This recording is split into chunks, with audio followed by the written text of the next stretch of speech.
Micro economics, macro economics యొక్క differences గురించి తెలుసుకుంటాం. సూక్ష్మ అర్థశాస్త్రానికి, స్థూల అర్థశాస్త్రానికి మధ్య ఉండే తేడాల గురించి తెలుసుకుంటాం. ఈ మైక్రో అండ్ మ్యాక్రో అనే టర్మ్స్ని రాగ్నార్ ఫిష్ అనే నార్వే ఎకానమిస్ట్ వచ్చి ఫస్ట్ ఇంట్రడ్యూస్ చేశారు. ఇప్పుడు డిఫరెన్సెస్ గురించి తెలుసుకుంటాం. The word micro derived from the word MICRO, which means small. ఈ యొక్క మైక్రో అనే టర్మ్ వచ్చేసి, మైక్రో అనే వర్డ్ వచ్చి MICRO అనే గ్రీక్ వర్డ్ నుంచి పుట్టింది. దీని అర్థం ఏంటంటే స్మాల్ అని అర్థం. The word macro derived from the Greek word macros, which means large.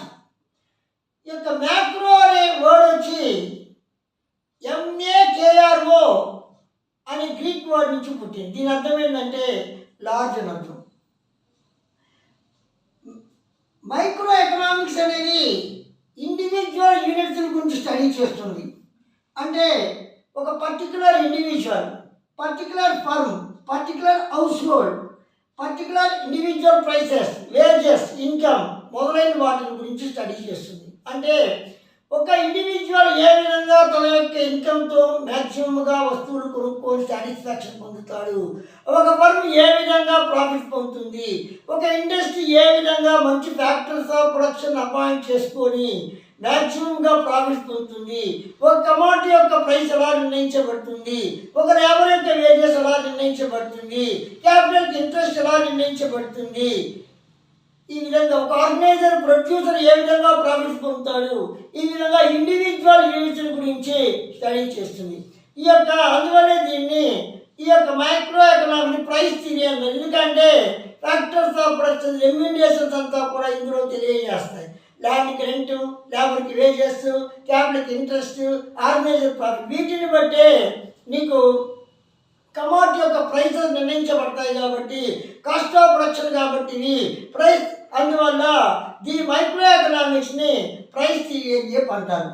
ఇంకా మ్యాక్రో ఎకనామిక్స్ అనేది ఎకానమీ మొత్తాన్ని గురించి స్టడీ చేస్తుంది. అంటే ఎకానమీ ఆఫ్ హోల్ గురించి స్టడీ చేస్తుంది. అంటే నేషన్ ఇన్కమ్ గురించి, total consumption, total saving, aggregate demand, aggregate supply, nation income, general price level గురించి నీకు స్టడీ చేస్తుంది. నేషన్ ఇన్కమ్ అంటే ఒక ఇండివిజువల్ ఇన్కమ్ కాకుండా కంట్రీ యొక్క మొత్తం ఇన్కమ్, ఎంతమంది ఇండివిజువల్స్ ఉన్నారో అంతా ఇన్కమ్, ఎకానమీ మొత్తాన్ని స్టడీ చేస్తుంది.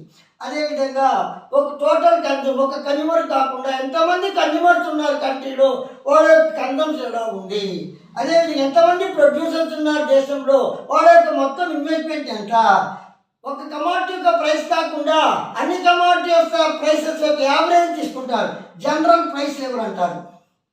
టోటల్ ఎంప్లాయ్మెంట్ గురించి, అట్లా అగ్రిగేట్ గురించి ఇది స్టడీ చేసినందువల్ల దీన్ని income and employment theory, aggregate economy అని కూడా అంటారన్నమాట. ఈ యొక్క మైక్రో ఎకనామిక్స్ ప్రైస్ థియరీ అంటారు, మ్యాక్రో ఎకనామిక్స్ని ఇన్కమ్ అండ్ ఎంప్లాయ్మెంట్ థియరీ అంటారు, అగ్రిగేట్ ఎకానమీ అని చెప్పి, అగ్రిగేట్ ఎకనామిక్స్ అని చెప్పి అంటారు. మైక్రో ఎకనామిక్స్ అని ప్రైస్ ఎకానమీ డిపెండ్ అవుతుంది. ఇక్కడ డిమాండ్ సప్లై యొక్క అడ్జస్ట్మెంట్ ద్వారా ప్రైస్ నిర్ణయించబడుతుంది. Macroeconomics aggregate demand, aggregate supply ద్వారా ప్రైస్ అనేది నిర్ణయించబడుతుంది. ఇప్పుడు మనము సూక్ష్మ స్థూల అర్థశాస్త్రం తెలుసుకుంటాం. ఈ యొక్క సూక్ష్మ స్థూల అనే పదాన్ని మొట్టమొదటిగా నార్వే ఆర్థికవేత్త అయిన రాగ్నార్ ఫిష్ అనే అతను కనుగొన్నాడు. ఇక్కడ సూక్ష్మ అర్థశాస్త్రానికి, స్థూల అర్థశాస్త్రానికి మధ్య తేడా గురించి తెలుసుకుంటాం. సూక్ష్మ అర్థశాస్త్రంలో మైక్రో అనే పదం వచ్చేసి నీకు సూక్ష్మ అని అర్థం, అంటే ఆర్థిక వ్యవస్థలో అతి చిన్న యూనిట్ల గురించి అధ్యయనం చేస్తుంది. ఇక మ్యాక్రో అనే పదం వచ్చి MAKR అనే గ్రీకు పదం నుంచి పుట్టింది. దీని అర్థం ఏంటంటే పెద్ద, లార్జ్ అని అర్థం.